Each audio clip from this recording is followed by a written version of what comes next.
আসসালামু আলাইকুম। বার্সেলোনার এই দুঃখ আসলে কাকে বলবে? কাকে বলবে? এই বার্সার যে এই অবস্থা, এই করুণ পরিস্থিতির কি কারণ?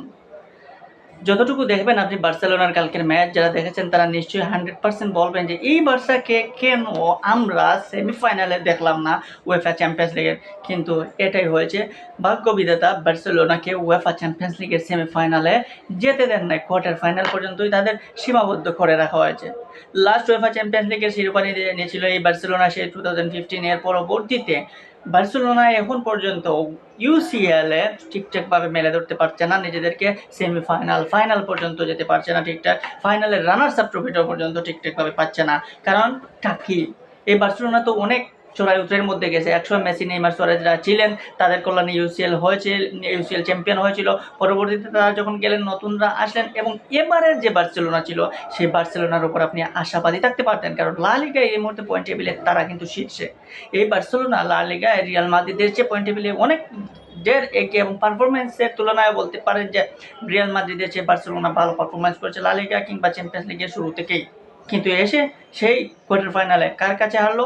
তারা হারলো তাদের লিগেরই একদম পরিচিত একটা টিম, সেই আটলেটিকো মাদ্রিদের বিপক্ষে। যে আটলেটিকো মাদ্রিদকে এই লা লিগায় লাস্ট খেলে এসেছিল, লা লিগায় আটলেটিকো মাদ্রিদকে 4টা দিয়ে এসেছিল গোল। সেই লা লিগা ফেরত এসে চ্যাম্পিয়ন্স লিগে যেন সেই আটলেটিকোর কাছে ফার্স্ট লেগে তারা হেরে বসলো।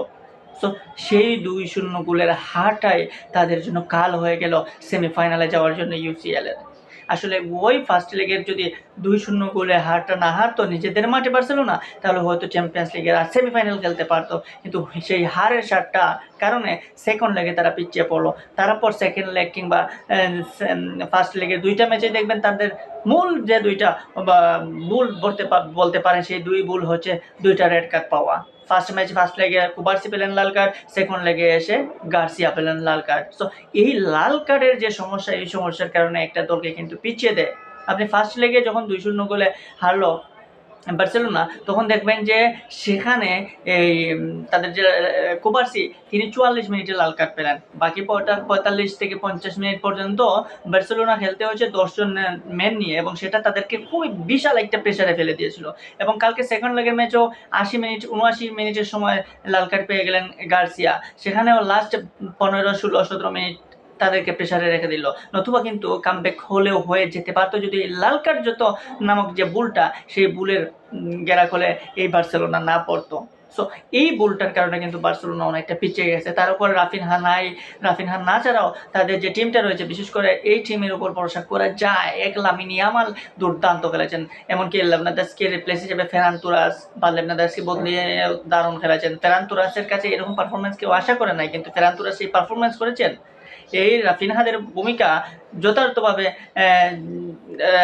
রিপ্লেস হিসাবে যতটুকু করার ততটুকু কিন্তু ফেরান তুরাসরা করতে চেয়েছেন, করেছেন। পেদ্রিরা গাপিরা কিন্তু কেমন জানে সেই এসেই আটকে যায়, সেই এসে হেরে বসে গেল। এখন চ্যাম্পিয়ন্স লিগের আসা শেষ 26-এর, এখন 27 মৌসুম। তো চ্যাম্পিয়ন্স লিগের এই যে একটা বাজে পরিস্থিতি বার্সেলোনার জন্য, এখান থেকে কবে উতরাবে? 1997-এর পর থেকে অ্যাটলেটিকো মাদ্রিদ তাদের মাঠে হারে নাই, কিন্তু কালকে হেরেছে। সেই হারলেও কি হবে? 2 লেগ মিলে তারা কিন্তু বার্সেলোনাকে যেতে দেয় নাই সেমিফাইনালে। সেখানে অ্যাটলেটিকো মাদ্রিদ সেমিফাইনালে গেছে। এত বড় একটা বিত্তয়ে, মানে এত বড় একটা রেকর্ড ভাঙলো।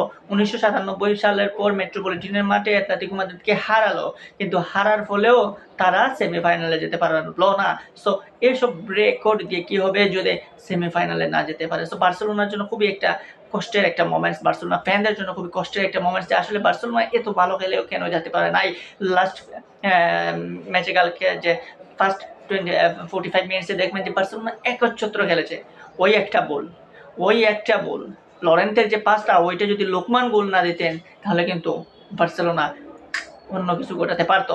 সো এইরকম বলই কিন্তু কাজে লাগায় অ্যাটলেটিকো মাদ্রিদ। আমরা জানি অ্যাটলেটিকো মাদ্রিদ ডিফেন্সিভ খেলে থাকে এবং কাউন্টার অ্যাটাকে তারা দারুণ, এবং সেটাই কাজে লাগে গেল। সো বার্সেলোনার জন্য আসলে হতাশ, বার্সেলোনার ফ্যানদের জন্য সমবেদনা ছাড়া আর কিছুই বলার নাই। এখন আজকে দেখা যাক রিয়াল মাদ্রিদ বার্সার পথ ধরে কিনা, নাকি রিয়াল মাদ্রিদ উতরে যায় যেভাবে তারা চ্যাম্পিয়ন্স লিগে দাপট দেখায় সেইভাবে।